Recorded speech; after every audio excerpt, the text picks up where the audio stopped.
Killie Trust's Club Director, who's on the Kilmarnock Football Club Board, Cathy Jamieson, for her latest update.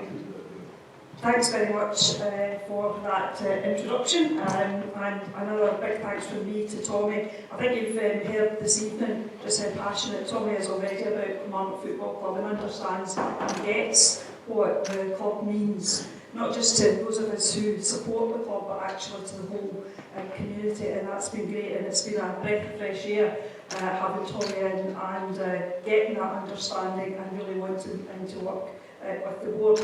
I don't want to spend too much time going over some of the stuff that's been in the updates that I send out on a monthly basis, but there are 2 or 3 areas that I know people have been chatting about, either on the Facebook groups or on the forums and various things. So I wanted just to give a wee bit of information about each of those. First of all, I was going to just say something about the Youth Academy, and actually Tommy has mentioned the changes that there have been there, and I know that I think some fans were maybe a bit worried at the first changes that were made, and concerned about whether the club and the board were committed to having an academy. And I think, as you heard tonight from Tommy, I hope it will have come across, the board is 100% committed to having a youth academy. But you will have heard some of the discussion at meetings before, AGMs, or even in some of these meetings, that we did have some concerns about the way that Club Academy Scotland, through the SFA structures, meant that we had to have a lot of what I would describe as inputs, where you had to have a certain number of staff in certain positions that had to be full-time staff. You couldn't share with the first team, and I think, unfortunately, I think that contributed at times to there being a disconnect between the academy and the first team, and perhaps not as good liaison and communication as there could have been. I think what we're seeing now, and you've witnessed that tonight, is a much closer connection there. So we did review some of the processes and the procedures, and came to the conclusion, and being honest as well, of course, cost comes into this because it is an expensive business to run the academy, and to review the structure, to look at what was the best thing that we felt we could do to create those player pathways that Tommy and others around the club have talked about, to make sure that we can identify the young players at an early stage, either to bring them through into our first team, or the reality being that clubs like Kilmarnock are hopefully at various stages going to sell a player on in order to make some money to reinvest into the club, because that's what makes a club like ours different from many of the other big clubs, is that the money does get reinvested, it comes back. It's not going into the pockets of shareholders or owners or anybody else, it's all getting reinvested into the club. So we are, for the season, the academy season ahead, going to be in the performance progressive category rather than the elite status. Club Academy Scotland and the SFA are having a look at that just now, looking at the criteria, reassessing. So it's a 1-year process that will be in operation for that season, and then they will be looking to have another round of a 3-year cycle. So we've got an opportunity really to see how this works for us in the year ahead, and then to consider where we go from there. People will know that Paul Di Giacomo has been appointed as the interim academy head up until the end of the academy season, which really is to the end of the calendar year, end of December. During that time, there's work going on within the club to look at what we need going forward. Paul's still obviously wearing sort of, not quite 2 hats, but maybe 1.5 hats, because he still is overseeing work that's going on at the CSC. And one of the things that we want to do going forward is to look at how we actually have a much closer working relationship with the Community Sports Trust, and there are also advantages of bringing some bits of, particularly for the very younger age groups that are involved in the academy, under KCST, because it gives us opportunities to look at funding and to look at how we do that, and also keeping the schools programme and so on going. So again, lots of work going on about that, and I'll happily later take any questions. The other thing that Tommy mentioned was the training facility. I know that's something, again, the Trust in particular and a lot of the fans have been interested in.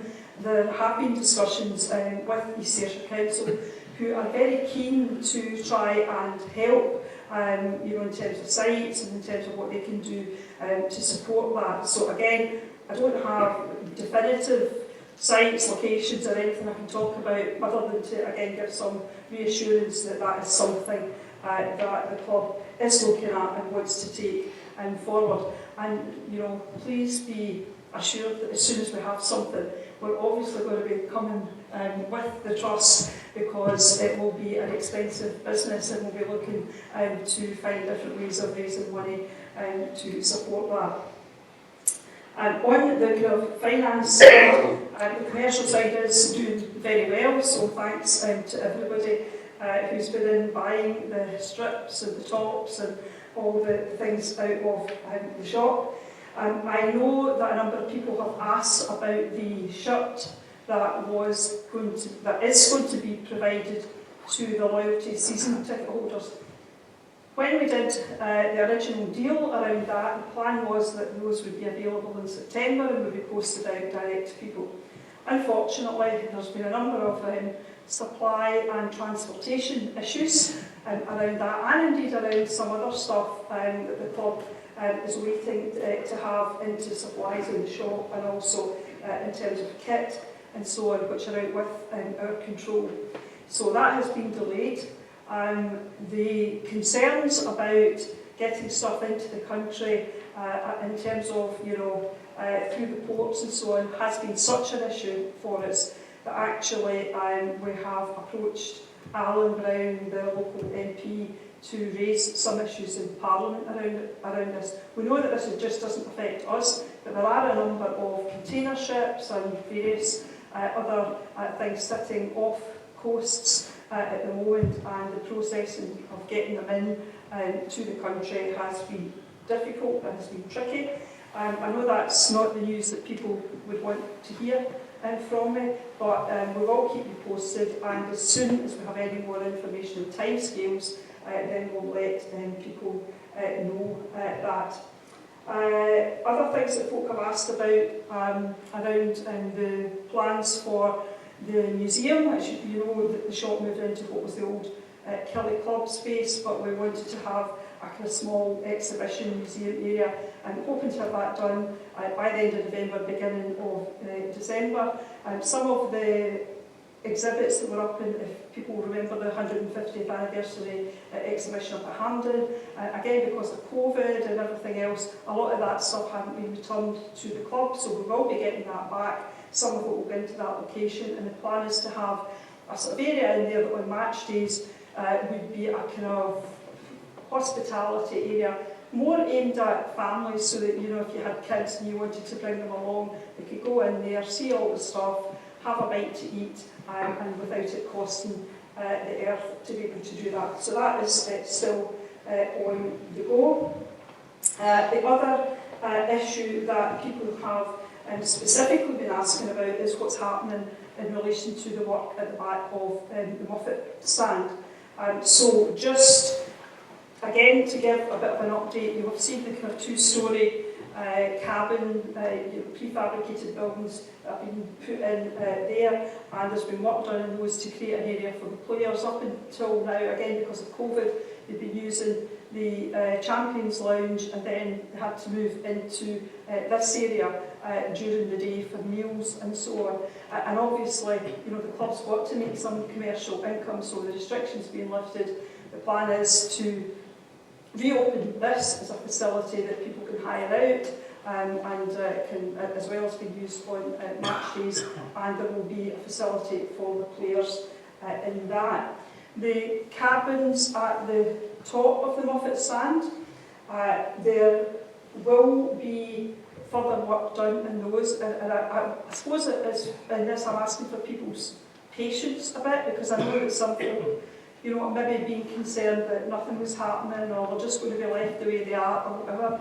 They're not. There is going to be kind of cladding put on them. I've seen the latest images, which looks quite good, and that will happen. They will be used for office space, and also potentially for some facility for players' families and so on match days. again, just for folk who maybe aren't aware, there really are not a lot of office facilities within the stadium. In fact, there's very little, to the extent we've converted what used to be the executive club into the office space that Tommy and James now use, and Karen, as the club secretary, has got an office, but there really wasn't anything more within the stadium. And what we want to do is try and keep people on site, because if you remember, for a period of time we had the offices, admin offices over in Portland Road, which worked at the time. That's what we needed to do, but it wasn't something that was going to be long term. So that building, the building work is going to go on there, but it will not be completed this side of the year, and it's probably going to be into the end of, I would say, you know, if you think of it in terms of March, April time, end of financial years, new financial years, and so on. And so again, if people can just bear with us, because you know everything has got to be planned in terms of budgets around things that you know we want to do in the stadium, and there's other things on the list for the stadium that we would want to do in years to come. For example, the dressing room areas and so on, to try again and improve things for the players. But we can't do, the club can't do everything all at once. The last but not least, at this point, I just wanted to mention was around the tea bars.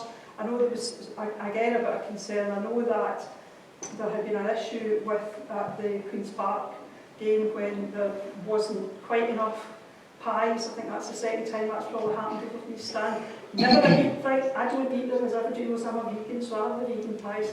But it's never a good thing when folk can't get a pie at half time.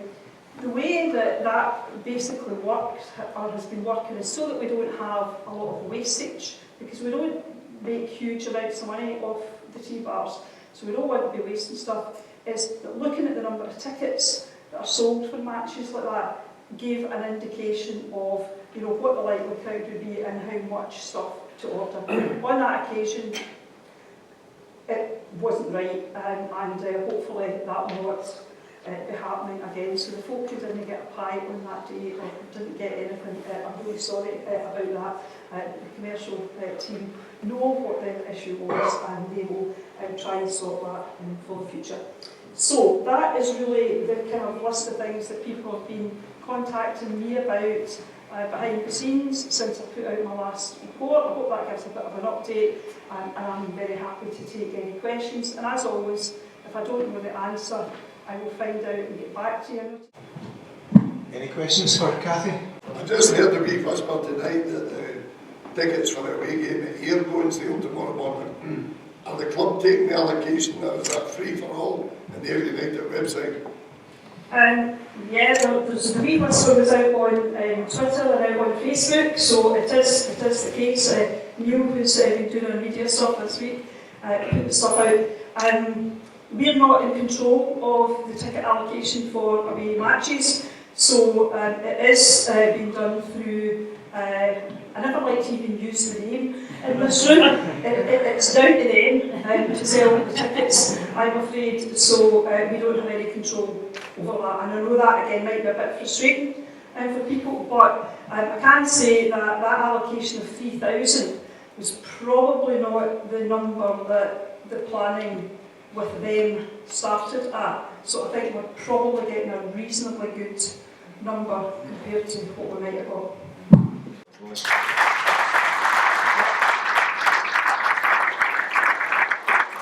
And finally for this evening, let's hear from the main man of the Killie Trust Chairman, Jim Thomson.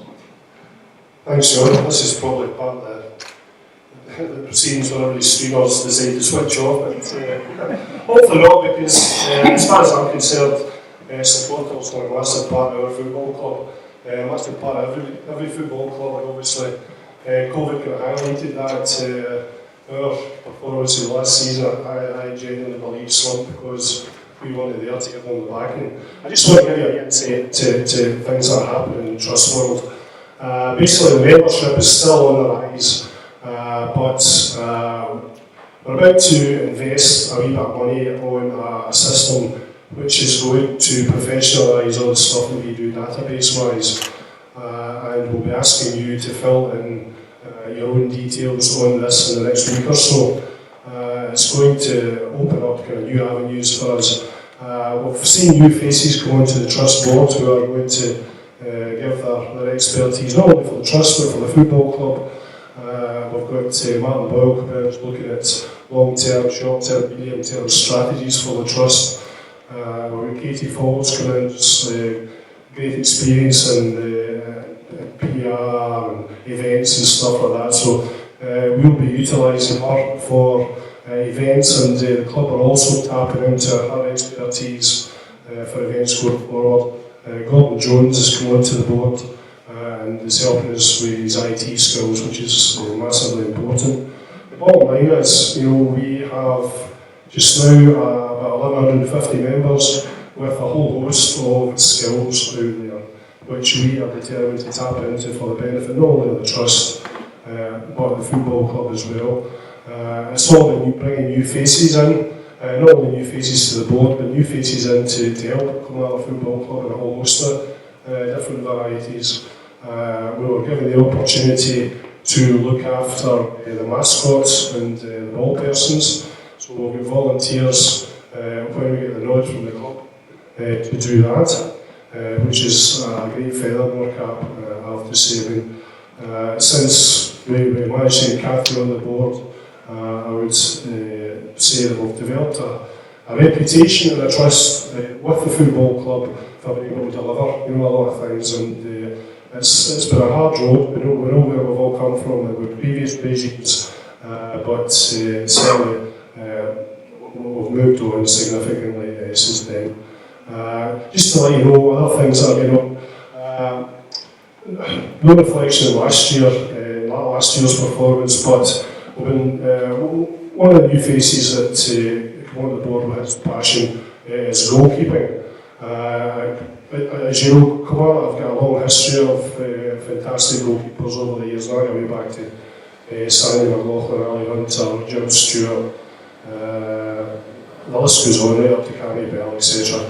What we want to do is, there's that kind of gap in the grassroots football, and they'll get various players trained up in grassroots football, the easy touches all the way up, but there's a kind of dearth of specialist goalkeeping training. So the Trust has funded equipment, and we're going to go out on the road. We've developed a relationship with the local boys and girls clubs out there, and we'll be giving coaching, quality coaching, free to there with a view to developing kids in the goalkeeping.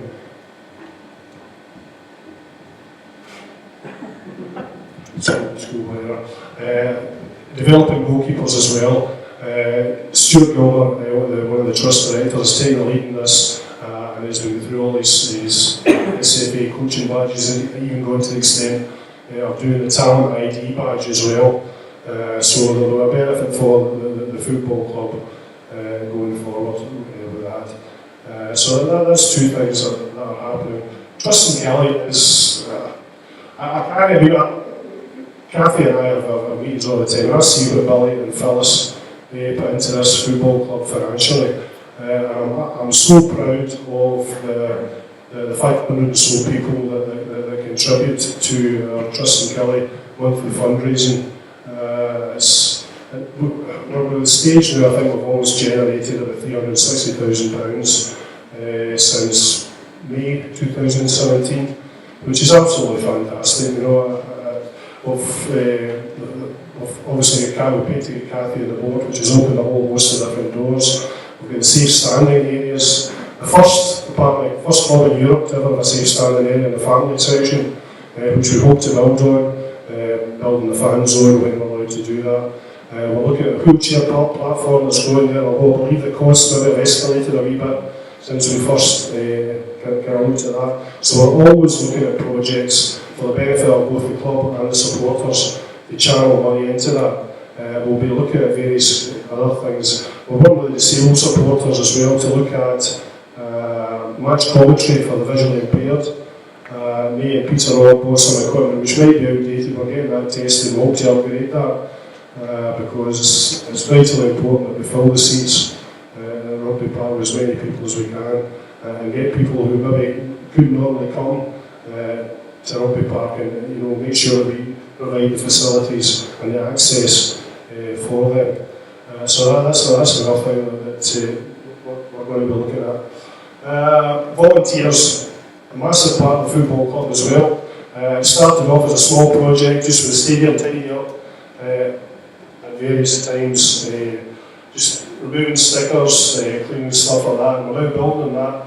We're looking at various kind of match day rules as well to try and improve the experience of fans coming to and from Rugby Park, just helping the club out with that as well. And we're hoping to professionalise that. We're talking to the CEO in a meeting with Ellen McCabe there.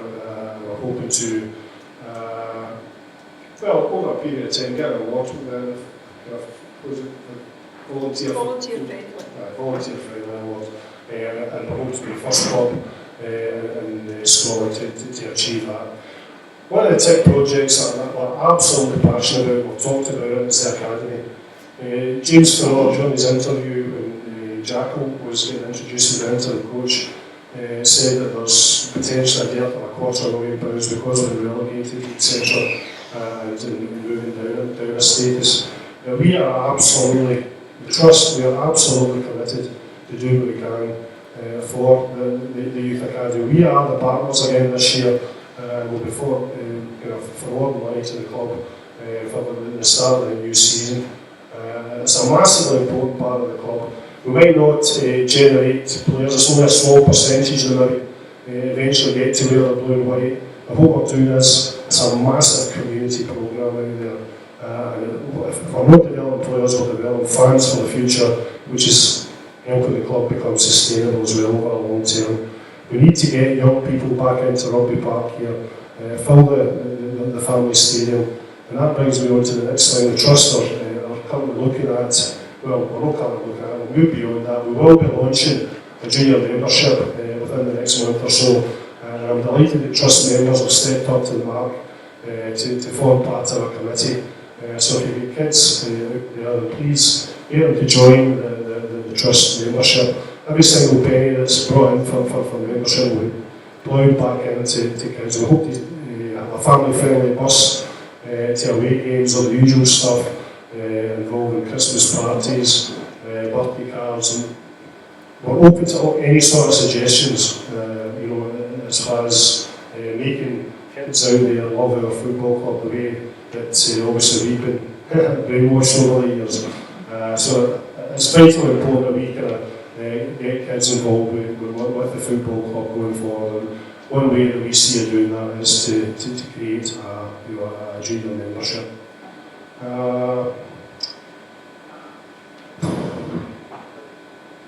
Trust and Killie. We're generating over £8,000 a month. The Very Connect system is going to allow us to come up with projects. If you give us projects, we'll put them to the vote, and working with the club, we'll move these projects on and to certainly make them happen. Any questions on the Trust? It's your Trust. You are members of the Trust. Trust is now the third, this is my usual mantra, I apologise, or the third biggest shareholder in the football club. With that comes a responsibility.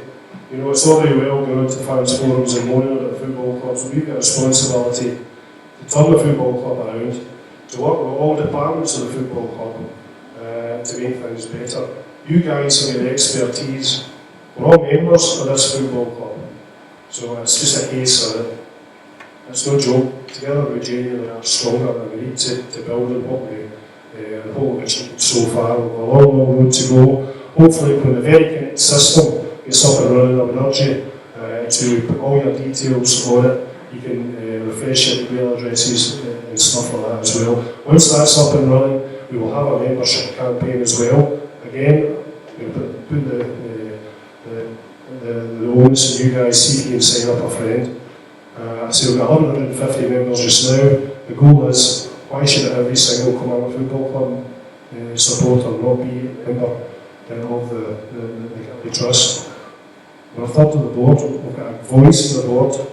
I don't think it gets any better than that. The transparency we've got since Cathy comes on, the time and effort that she puts into the monthly reports again. There's a transparency that other football clubs do not have. So I'm quite proud of the achievements that you guys have helped along the way, but we've still a long way to go.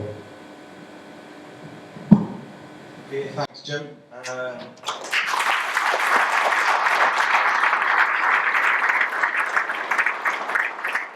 It's interesting that the Killie Trust mission is to promote, develop and support Kilmarnock Football Club and sport in the community. Well, the main thing is supporting this team, and it's about to return to the top flight of Scottish football at the first time of asking, and the next step to that is this weekend's away game to Dunfermline, so we wish Tommy and the team well for that.